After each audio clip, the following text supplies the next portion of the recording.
Qu'Allah vous bénisse et que la paix, la miséricorde et les bénédictions d'Allah soient l'un sur vous tous.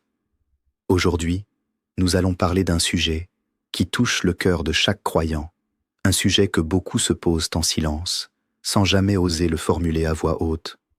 Comment savoir si mon istighfar, si ma demande de pardon, a été acceptée par Allah?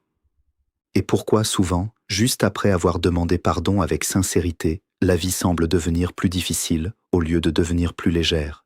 C'est une question essentielle parce qu'elle touche à la relation intime entre le serviteur et son Seigneur et parce qu'elle peut, si on ne la comprend pas correctement, décourager un croyant sincère qui pense que ses efforts n'ont servi à rien. Avant de répondre en détail, je veux que nous comprenions ensemble un principe fondamental. Allah dit dans le Coran, dans la sourate Nour, versets 10 à 12, « J'ai dit, demandez pardon à votre Seigneur, car il est grand pardonneur. Il enverra du ciel sur vous des pluies abondantes. Il vous accordera beaucoup de biens et d'enfants, et vous donnera des jardins, et vous donnera des rivières. » Ce verset nous montre que l'istighfar n'est pas une simple formule que l'on répète machinalement. C'est une clé. C'est une clé qui ouvre les portes de la miséricorde, de la subsistance, du soulagement. Mais comme toute clé, il faut savoir comment l'utiliser. Et il faut comprendre que la porte ne s'ouvre pas toujours instantanément devant nos yeux. Avant d'aller plus loin, je vous invite sincèrement, si ce sujet vous touche, à vous abonner à cette chaîne, à mettre un like à cette vidéo et à la partager avec toute personne qui, comme vous, cherche à se rapprocher d'Allah. Ce n'est pas pour moi que je vous le demande. C'est pour que ce rappel puisse toucher le plus grand nombre de cœurs possible, car chaque personne qui reçoit un bon rappel et le met en pratique, c'est une bonne action qui reste inscrite dans votre balance, par la grâce d'Allah. Les fondements de l'istighfar dans le Coran et la Sunna. Il faut d'abord comprendre ce qu'est réellement l'istighfar. Beaucoup de gens pensent que dire « astaghfirullah » à la chaîne, rapidement, sans réflexion, sans regret dans le cœur, est suffisant. Mais l'istighfar véritable, celui qui a un impact réel sur notre âme et sur notre vie, comporte plusieurs éléments essentiels. Il y a d'abord la reconnaissance du péché. On ne peut pas demander pardon pour quelque chose qu'on ne reconnaît pas avoir fait de mal. Il y a ensuite le regret sincère dans le cœur, cette douleur intérieure qui nous pousse à nous sentir mal d'avoir désobéi à notre Créateur. Il y a la décision ferme de ne pas y retourner, et s'il s'agit d'un droit envers autrui, la réparation de ce droit. C'est ce qu'on appelle « at-tawba an-nasu », le repentir sincère, dont Allah parle dans la sourate At-Tahrim, verset 8. « Ô vous qui avez cru, repentez-vous à Allah d'un repentir sincère. » Le prophète, paix et bénédiction sur lui, nous a enseigné une chose magnifique concernant l'istighfar. Il disait, selon un hadith authentique rapporté dans les recueils de hadith, que quiconque persévère dans l'istighfar, Allah lui donnera une issue à toute difficulté, un soulagement à toute angoisse, et lui accordera une subsistance d'où il ne s'y attend pas. Ce hadith est absolument central pour comprendre notre sujet aujourd'hui. Il ne dit pas qu'Allah donnera une issue immédiatement, en une seconde, sans délai. Il dit qu'Allah donnera une issue. Le moment de cette issue appartient à la sagesse d'Allah, pas à notre impatience. Il faut comprendre que dans notre religion, la relation entre la demande et l'exaucement n'est jamais mécanique comme une machine où l'on insère une pièce et où l'on reçoit immédiatement un produit. Allah dit dans le Coran, dans la sourate Al-Baqarah, verset 216. « Peut-être détestez-vous une chose alors qu'elle est un bien pour vous, et peut-être aimez-vous une chose alors qu'elle est un mal pour vous, et Allah sait alors que vous ne savez pas. » Ce verset doit être gravé dans le cœur de chaque croyant. Notre perception limitée de ce qui est bon pour nous n'est pas la même que la connaissance parfaite qu'Allah a de notre situation, de notre avenir, et de ce qui est réellement bénéfique pour notre âme, dans cette vie et dans l'au-delà. Maintenant, venons-en au cœur du sujet.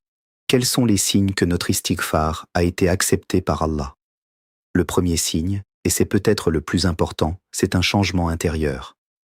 Quand une personne fait un istighfar sincère et qu'Allah l'accepte, cette personne ressent souvent, avec le temps, une légèreté dans le cœur, une paix intérieure, même si les circonstances extérieures de sa vie n'ont pas encore changé. C'est ce qu'on appelle al-itmi'nan, la tranquillité du cœur, dont Allah parle dans la sourate Ar-Rad, verset 28, ceux qui ont cru et dont les cœurs se tranquillisent à l'évocation d'Allah.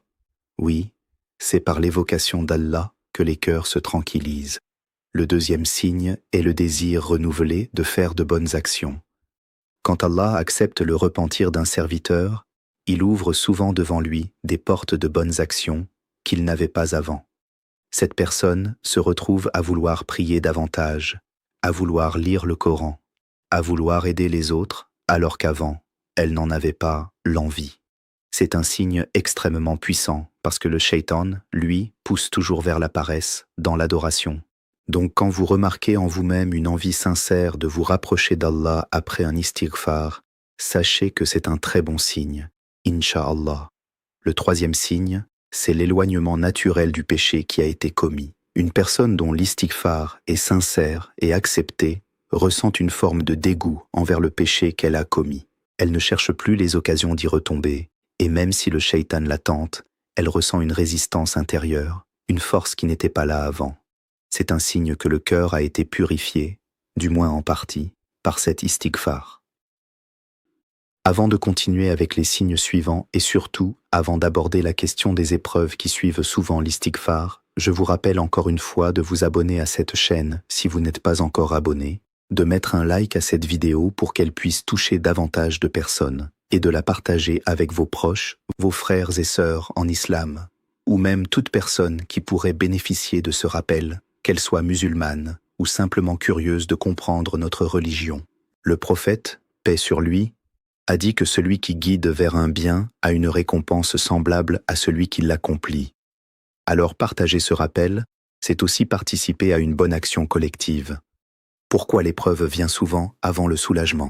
Maintenant, parlons de ce point qui trouble beaucoup de croyants. Pourquoi, après avoir fait un sincère istighfar, la vie semble parfois devenir plus difficile? Pourquoi les problèmes s'accumulent? Pourquoi on tombe malade? Pourquoi on perd un emploi? Pourquoi une relation se brise, juste après qu'on ait décidé de se rapprocher d'Allah et de demander pardon pour nos péchés? Il faut comprendre un principe fondamental de notre religion, qui est confirmé par le Coran et la Sunna. L'épreuve est une composante essentielle du chemin vers Allah.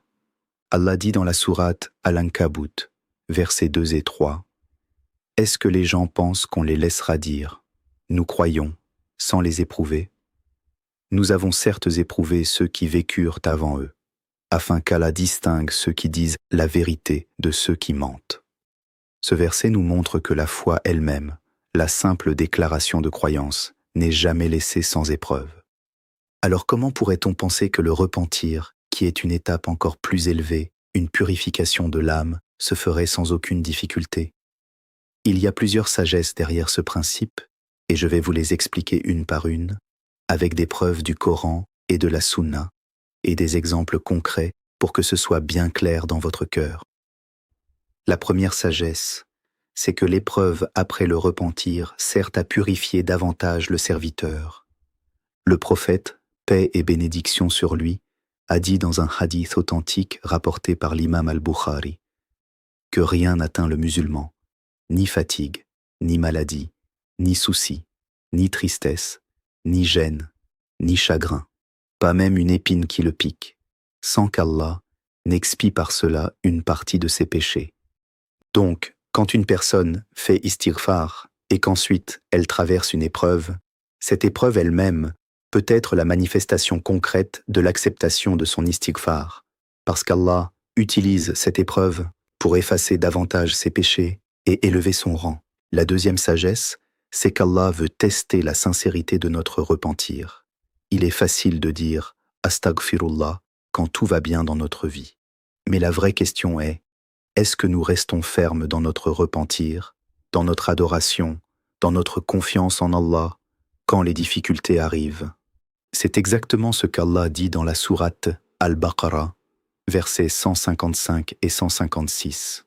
« Nous vous éprouverons par un peu de peur, de faim et de diminution de biens, de personnes et de récoltes, et annonce la bonne nouvelle aux endurants qui disent « Quand un malheur les atteint, Certes, nous sommes à Allah, et c'est à lui que nous retournerons. Ces versets nous enseignent que l'épreuve n'est pas une punition, mais une occasion de montrer notre sincérité et de renforcer notre lien avec Allah.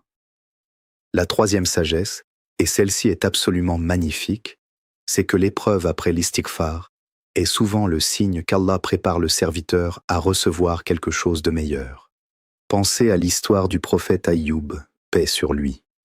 Il a été éprouvé par une maladie longue et difficile, il a perdu ses biens, sa famille, sa santé, mais il n'a jamais cessé d'invoquer Allah avec patience. Et Allah dit dans la sourate Al-Anbiya, versets 83 et 84, « Et Aïyoub, quand il implora son Seigneur, « Le mal m'a touché, mais toi, tu es le plus miséricordieux des miséricordieux. Nous l'exaucâmes, ôtâmes le mal qui l'affligeait et lui redonnâmes sa famille et autant qu'elle comme miséricorde de notre part. » Vous voyez comment Allah a répondu à l'invocation d'Aïyoub seulement après l'avoir éprouvé longuement, mais cette réponse fut d'une telle générosité qu'elle dépassait ce qu'il avait perdu. Il y a aussi la sagesse qu'Allah veut apprendre aux serviteurs à ne pas dépendre des causes matérielles, mais à dépendre uniquement de lui. Quand tout va bien dans notre vie, on a tendance à oublier Allah, à se reposer sur notre travail, notre argent, notre santé, nos relations. Mais quand l'épreuve arrive, surtout après un istighfar sincère, le cœur du croyant se retourne vers Allah avec une intensité qu'il n'avait pas avant. Il commence à faire des invocations avec plus de concentration, il pleure dans ses prières nocturnes. Il cherche Allah avec un désespoir saint qui le rapproche encore plus de son Créateur. Maintenant, je veux partager avec vous des signes concrets qui montrent que cette épreuve que vous traversez après votre istighfar est en réalité une bénédiction déguisée et non une punition. Le premier signe est que malgré la difficulté, votre foi reste stable, voire se renforce. Si vous remarquez qu'au lieu de vous éloigner d'Allah à cause de l'épreuve, vous vous rapprochez de lui, c'est un signe extrêmement positif. Le deuxième signe est que vous ressentez une patience que vous n'aviez pas avant, une capacité à accepter le décret d'Allah sans révolte intérieure profonde. Le troisième signe est que même au milieu de la difficulté, vous continuez à faire de bonnes actions, à prier, à faire des invocations, à faire l'aumône si vous le pouvez. Cela montre que votre cœur n'a pas été vaincu par l'épreuve, mais qu'il continue à chercher Allah malgré tout. Il y a aussi un point important que je veux souligner concernant la temporalité de la réponse à l'istighfar. Allah dit dans la sourate Ash-Shura, verset 30, « Tout malheur qui vous atteint est dû à ce que vos mains ont acquis, et il pardonne beaucoup. » Ce verset nous rappelle que certaines épreuves peuvent effectivement être liées à nos péchés passés, mais il nous rappelle aussi immédiatement qu'Allah pardonne beaucoup, ce qui signifie que même dans l'épreuve, la miséricorde d'Allah est présente et active dans notre vie, même si nous ne la voyons pas encore clairement. Je veux aussi vous parler d'un exemple très concret et très pratique. Imaginez une personne qui a commis un péché financier, par exemple en gagnant de l'argent par des moyens interdits. Cette personne fait un sincère istighfar, décide d'arrêter cette pratique et cherche à purifier sa subsistance. Il est tout à fait normal que, dans un premier temps, cette personne connaisse une difficulté financière parce qu'elle a fermé une source de revenus impure. Mais si elle persévère dans son istighfar, dans sa confiance en Allah et dans sa recherche d'une subsistance licite, Allah lui ouvrira, avec le temps, des portes de subsistance qu'elle n'aurait jamais imaginées, comme le dit le verset de la sourate At-Talaq, versets 2 et 3. Et quiconque craint Allah, il lui donnera une issue et lui accordera sa subsistance par où il ne s'attend pas. Un autre exemple concret concerne les relations humaines. Imaginez une personne qui a maintenu une relation illicite et qui, après un sincère istighfar, décide de couper cette relation pour se conformer au commandement d'Allah. Il est naturel que cette rupture provoque une douleur émotionnelle intense, un sentiment de solitude, parfois même une tristesse profonde. Mais cette douleur est le prix de la sincérité de son repentir, et c'est exactement le genre d'épreuve dont nous parlons aujourd'hui. Allah, dans sa sagesse infinie, remplace souvent ce qui a été sacrifié pour lui plaire par quelque chose de meilleur, dans cette vie ou dans l'au-delà ou dans les deux.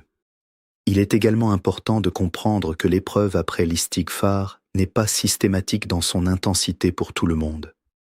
Certaines personnes traversent des épreuves légères, d'autres des épreuves plus intenses, selon la sagesse d'Allah et selon ce qui est le mieux pour chaque individu.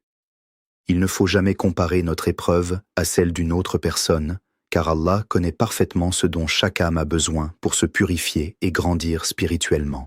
Je veux maintenant aborder un point extrêmement important concernant l'attitude que doit adopter le croyant face à cette épreuve. Il ne faut jamais désespérer de la miséricorde d'Allah, même si l'épreuve semble longue et difficile. Allah dit dans la sourate Az-Zumar, verset 53, « Ô mes serviteurs qui avez commis des excès à votre propre détriment, ne désespérez pas de la miséricorde d'Allah, car Allah pardonne tous les péchés.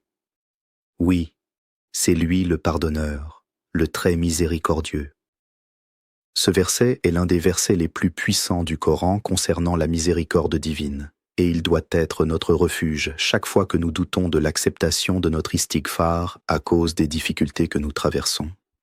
Il faut aussi continuer à multiplier les invocations pendant l'épreuve, et particulièrement pendant les moments où les invocations sont le plus susceptibles d'être exaucées, comme le dernier tiers de la nuit, entre l'appel à la prière et l'ikama, le jour du vendredi, et pendant la prosternation. Le prophète, paix sur lui, a dit que le serviteur est plus proche de son Seigneur pendant la prosternation, donc multipliez les invocations à ce moment-là. Il faut aussi maintenir la patience, car Allah dit dans la sourate Az-Zumar, verset 10, « Les endurants auront leur pleine récompense, sans compte. » Cette promesse d'une récompense sans compte, sans limite, doit nous motiver à rester patients face à l'épreuve. Il est aussi essentiel de continuer à faire de bonnes actions pendant l'épreuve, même si notre cœur est lourd. Certaines personnes, quand elles traversent une difficulté après un istighfar, arrêtent de prier, arrêtent de lire le Coran, pensant que cela ne sert à rien puisque les problèmes continuent. C'est exactement l'erreur qu'il ne faut pas commettre. C'est précisément dans ces moments-là qu'il faut redoubler d'efforts dans l'adoration, parce que c'est un test du Shaitan qui essaie de vous détourner du droit chemin en utilisant votre découragement. Je veux également parler d'un autre signe très important que votre istighfar a été accepté. C'est lorsque vous commencez à voir les péchés des autres avec plus de miséricorde et de compréhension, au lieu de juger sévèrement. Une personne dont le cœur a été touché par la miséricorde d'Allah, à travers l'acceptation de son istighfar, développe naturellement plus de compassion envers les autres pécheurs, car elle se souvient de sa propre faiblesse et de la générosité d'Allah envers elle. Un autre signe est le sentiment de honte, al-haya, qui reste présent dans le cœur envers Allah, même après le repentir. Ce n'est pas une honte paralysante, mais une honte respectueuse, qui pousse le serviteur à rester vigilant et à ne pas retomber dans ses anciennes erreurs. Le prophète, paix sur lui, a dit que la pudeur, al-haya, est une branche de la foi, et cette pudeur envers Allah est particulièrement précieuse après un repentir sincère. Rappel important sur la persévérance. Je veux maintenant m'adresser directement à ceux qui, en ce moment même, traversent une épreuve après avoir fait istighfar et qui commencent à douter, à se demander si Allah les a vraiment pardonnés, ou pire, à se demander si Allah les punit encore. Je vous dis avec certitude, en m'appuyant sur le Coran et la Sunna, ne perdez jamais espoir. Le hadith Qudsi rapporté dans les recueils authentiques nous dit qu'Allah dit « Ô fils d'Adam, tant que tu m'invoques et que tu espères en moi, je te pardonne malgré ce qui est en toi, et je ne m'en soucie pas. Ô fils d'Adam, même si tes péchés atteignaient les nuages du ciel, puis que tu demandais mon pardon, je te pardonnerai. » Ce hadith magnifique nous montre l'immensité de la miséricorde d'Allah, une miséricorde qui dépasse notre imagination et qui ne devrait jamais être remise en question à cause des épreuves temporaires de cette vie. Il faut aussi comprendre que cette vie n'est qu'un passage, un lieu d'épreuve, et que la véritable récompense, la véritable paix, le véritable soulagement définitif se trouve dans l'au-delà, au paradis, Inch'Allah. Allah dit dans la sourate Al-Baqarah, verset 155, que nous avons déjà mentionné, mais je veux insister sur ce point.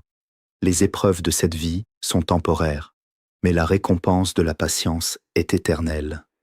Un croyant qui garde cette perspective à l'esprit traverse les épreuves avec beaucoup plus de sérénité, sachant que chaque difficulté rapprochée de son istighfar sincère est en réalité un investissement pour l'au-delà.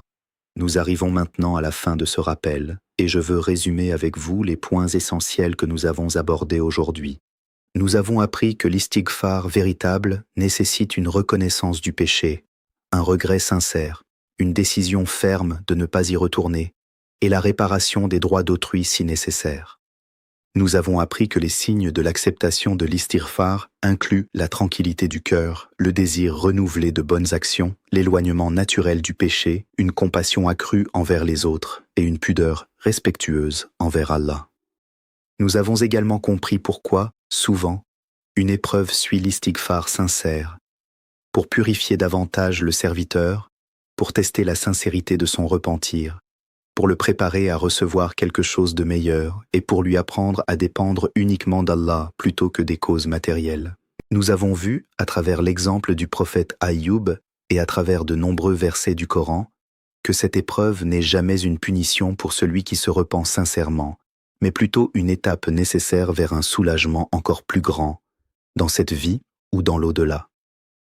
Ce que je veux que chacun de vous retienne de ce rappel, c'est ceci. Ne jugez jamais l'acceptation de votre istighfar en fonction de la facilité ou de la difficulté de votre vie. Jugez-le plutôt en fonction de l'état de votre cœur, de votre relation avec Allah, de votre persévérance dans l'adoration malgré les difficultés. Restez ferme, multipliez l'istighfar, multipliez les invocations, gardez confiance en la promesse d'Allah et sachez que derrière chaque difficulté se cache une facilité. Comme Allah le dit dans la sourate Ash-Shar, versets 5 et 6. Certes, avec la difficulté est une facilité. Certes, avec la difficulté est une facilité. Ce verset est répété 2 fois dans la même sourate pour insister sur cette vérité fondamentale que chaque musulman doit garder gravée dans son cœur. Je vous exhorte, frères et sœurs, à ne jamais cesser de demander pardon à Allah, quelle que soit l'ampleur de vos péchés, quelle que soit la durée de votre épreuve. Le prophète Muhammad, paix et bénédiction sur lui, lui-même, qui était protégé de tout péché, demandait pardon à Allah plus de 70 fois par jour, selon un hadith authentique. Si le meilleur de la création faisait autant d'istighfar, comment pourrions-nous, nous qui sommes remplis d'erreurs et de faiblesses, négliger cette pratique magnifique qui nous rapproche d'Allah? Que ce rappel soit pour vous une source de réconfort dans vos épreuves, une source de motivation pour persévérer dans votre istighfar et une source d'espoir en la miséricorde infinie d'Allah. Qu'Allah accepte notre repentir à tous, qu'il allège nos épreuves et qu'il nous accorde le soulagement dans cette vie et dans l'au-delà. Avant de terminer, je vous rappelle une dernière fois de vous abonner à cette chaîne pour ne manquer aucun rappel, de mettre un like à cette vidéo si elle vous a touché le cœur et de la partager largement autour de vous, car chaque partage peut être la cause qu'Allah guide un cœur qui en avait besoin. Et je vous invite également, si ce rappel a résonné en vous, à écrire Allah Akbar dans les commentaires, en signe de reconnaissance de la grandeur d'Allah et de sa miséricorde infinie envers ses serviteurs. Qu'Allah vous bénisse, qu'il facilite vos affaires, qu'il accepte votre istighfar et qu'il vous accorde le meilleur dans cette vie et dans l'au-delà. Wassalamu alaykum wa rahmatullahi wa barakatuh.